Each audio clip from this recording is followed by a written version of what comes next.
Hello বন্ধুরা, আমি আবার একটা নতুন ভিডিও নিয়ে এলাম তোমাদের জন্য। চিকেনের নতুন রেসিপি নিয়ে এলাম।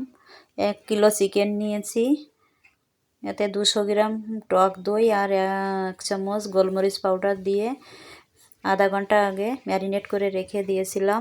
এখন এতে 2 চামচ আদা রসুন বাটা আর 1 চামচ নুন দিয়ে আর একটা লেবুর রস দিয়ে দেব। লেবুর রসটা পুরোটাই দিয়ে দেব।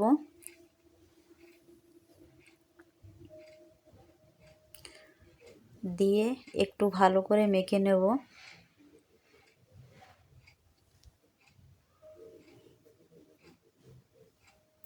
কভার করে সাইডে রেখে দিলাম। একটা ফ্রাইং প্যান নিলাম, এতে একটা মশলা তৈরি করে নেব। চিকেনের জন্য মশলাটা আমি দেখিয়ে দিলাম বন্ধুরা। হালকা আছে একটু রোস্ট করে নেব।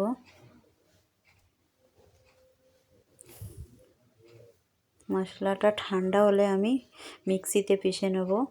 সিলভারটাতেও পিষা যেতে পারে, যার যেটা সুবিধা বন্ধুরা সেভাবে পিষে নেবে।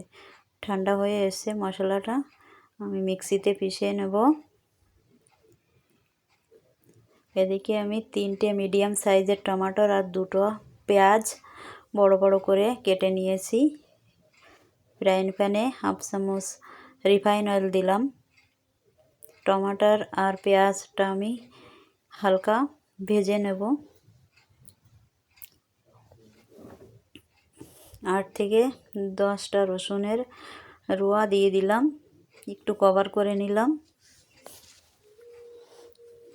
সিদ্ধ হয়ে এসছে, হালকা সিদ্ধ হয়ে এসছে, এবার নামিয়ে নেব। ঠান্ডা হলে আমি মিক্সিতে ওটা পিষে নেব।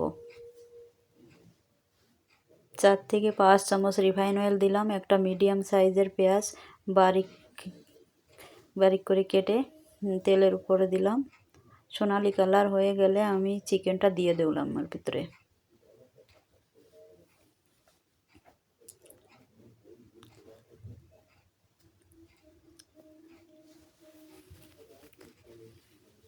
আস্তে আস্তে করে নাড়াচাড়া করতে হবে বন্ধুরা, তেলটা অনেক গরম, সাবধানে করতে হবে। তাই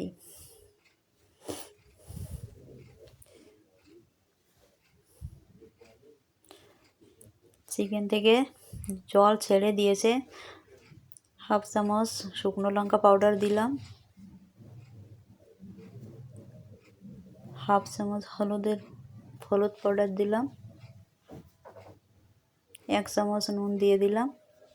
নুনটা আমি আগেও 1 চামচ দিয়েছিলাম, তাই চিকেন হিসাবে এতটুকুই ঠিক হবে। এবার একটু কভার করে দিলাম।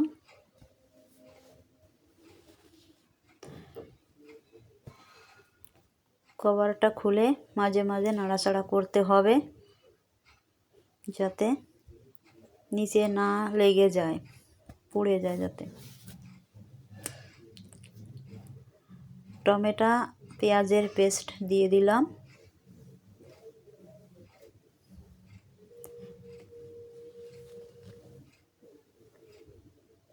মিক্সির জার ধুয়ে সামান্য পরিমাণ জল দিয়ে দিলাম। এই জলেই রান্না হবে, আর জল আমি দেব না।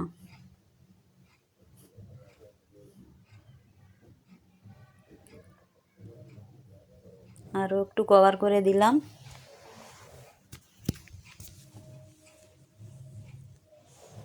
মশলাটা পিষে এনেছি, এবার দেখি কেমন হলো।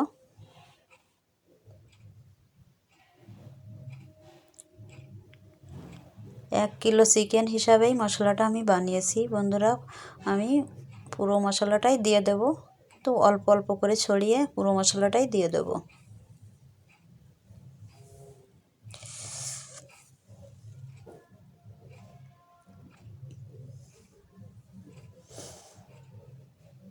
নাড়াচাড়া করে আবারও একটু কভার করে দিলাম।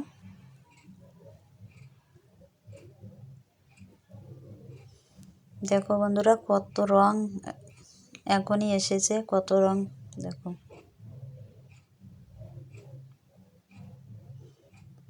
চিকেন থেকে তেল ছেড়ে দিয়েছে।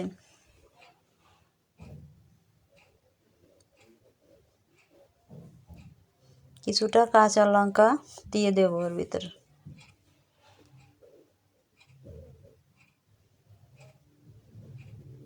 কাঁচা লঙ্কা দিয়ে আরও একটু কভার করে দিলাম।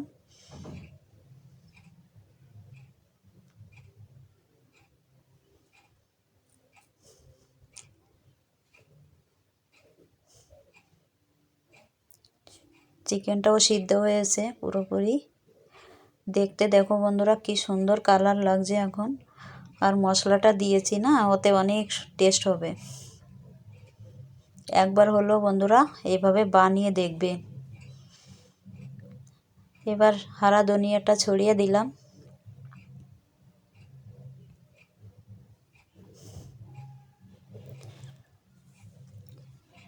বন্ধুরা কেমন হলো আমার রান্নাটা কমেন্টে জানাবে। আর একটা ভালো লাগলে ভিডিওটা একটা লাইক কমেন্ট আর একটা শেয়ার দিয়ে দেবে।